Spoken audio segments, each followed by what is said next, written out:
सबसे पहला मैंने जिस बारे में आधी बात ऑलरेडी कर दी थी जी। कि अगर आपका सेविंग अकाउंट है, मैं हर बात को क्लियरली बताऊंगा, तो मैंने जी। अगर सेविंग बोल दिया तो आप overdraft account, CC account, current account की बात नहीं करेंगे। जी ठीक जी, है, क्या तो बात इस है, तरीके बहुत से हम क्लियरली बात करेंगे।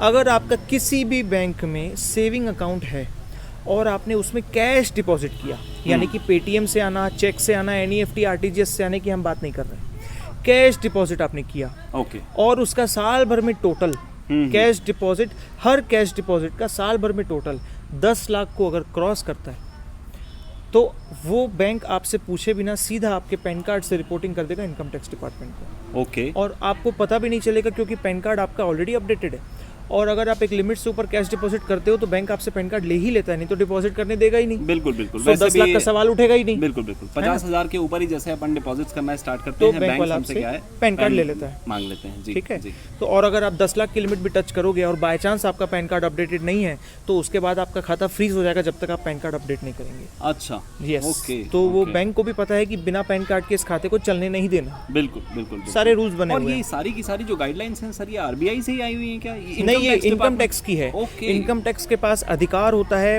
पूरे भारत में किसी भी संस्थान से, किसी भी व्यक्ति से हाँ। इंफॉर्मेशन कलेक्ट करने का। क्या बात है दोस्तों, हमने एक और चीज़ जानी, मतलब ऐसा नहीं है कि आरबीआई के गाइडलाइन के बिना वो बैंक्स क्या है इनको दे नहीं सकती इन्फॉर्मेशन। Yes, अगर yes. इनकम टैक्स मांग रहा है तो बैंक्स भी बिना आपके प्रायर अपडेशन के आप ही की इन्फॉर्मेशन इनकम टैक्स डिपार्टमेंट को बिल्कुल दे सकती है। जी। तो just to summarise, savings bank account में कैश के माध्यम से जो अपन डिपॉजिट करते हैं, अगर वो साल भर का एग्रीगेशन जो समेशन है वो 10 लाख के ऊपर जाएगा तो इनकम टैक्स डिपार्टमेंट की नज़र में बिल्कुल आ सकता है। और यही सबसे पहला और सबसे ज़रूरी पॉइंट आज का हमारा है, क्योंकि इस पॉइंट के पीछे डिपार्टमेंट आपको नोटिस भेजेगा ही। क्या बात है। जबकि हम और भी पॉइंट्स के बारे में बात करेंगे जिसमें शायद वो आपको नोटिस ना भी भेजे, ऐसा भी हो सकता है। ओके। लेकिन इस पर्टिकुलर पॉइंट के पीछे आपको नोटिस भेजेगा ही।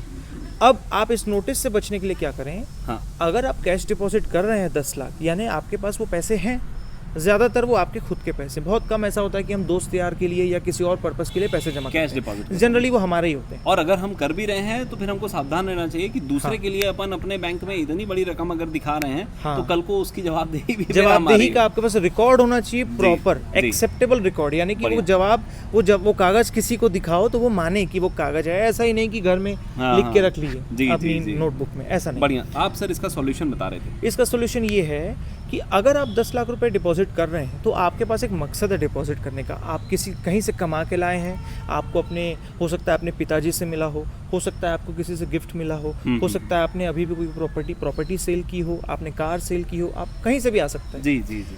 उस सेल का रिकॉर्ड प्रॉपर्ली मेंटेन करें।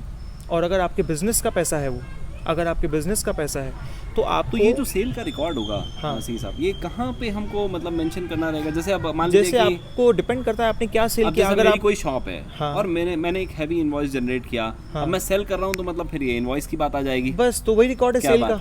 अगर आप सेल कर रहे हैं तो आप इनवॉइस जनरेट करेंगे। क्या बात है। अब इसका एक एग्जांपल में भी मेंटेन करेंगे। हाँ, इसका एक नेगेटिव एग्जांपल लेते हैं कि भाई कोई दुकानदार है जो अपनी सेल के रिकॉर्ड मेंटेन नहीं करता है जी जी, और उसने कुछ सेल जनरेट की, पैसा हाथ में आया और उसने उठा के सेविंग अकाउंट में पैसा डाल दिया।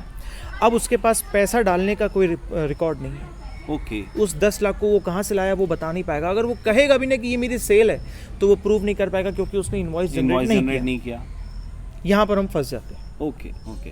और ऐसे केसेस में फिर कोई एक हिंट अगर आप कर पाएँ कि एक्सट्रीम एक्शन क्या हो सकता है? हाँ, इसमें ऐसा होता है कि डिपार्टमेंट आपको पहले नोटिस भेजेगा कि ये आपने जो कैश जमा किया ये आप कहाँ से लेके आए। ठीक है। तो वो आपके पास सबसे पहला जवाब तो यही होगा, जो आप रोज़मर्रा की ज़िंदगी में अपना बिजनेस करते हैं आप सबसे पहले उसी से कनेक्ट करेंगे। बढ़िया। और उस बिज़नेस के बारे में अगर आपके पास फर्दर कोई रिकॉर्ड नहीं है तो डिपार्टमेंट ये मान लेगा कि ये आपकी काली कमाई है, यानी कि अनडिस्क्लोज्ड इनकम।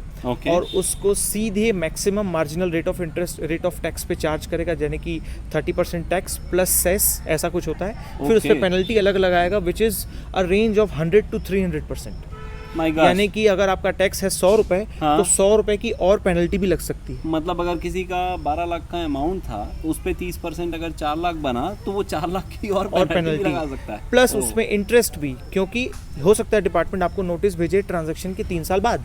हाँ, ऐसा भी हो सकता है, ये पॉसिबल है। 6 साल तक आपको वो नोटिस भेज सकता है। ये मतलब एक छोटा सा जो स्टेप है ये इतना सीरियस है।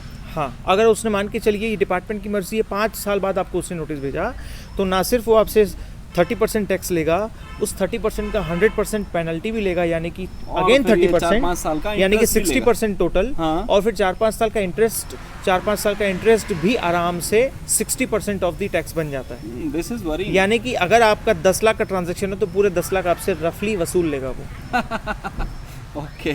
और इसके बदले करना ही क्या था आपको, सिर्फ सेल्स जनरेट करनी थी, सेल्स इनवॉइस, और उस सेल्स इनवॉइस के पीछे जो नॉमिनल सा टैक्स निकलता है वो आपको पे कर देना था। बताइए, और रिकॉर्ड मेंटेन करना था। रिकॉर्ड मेंटेन करना था। बहुत बढ़िया।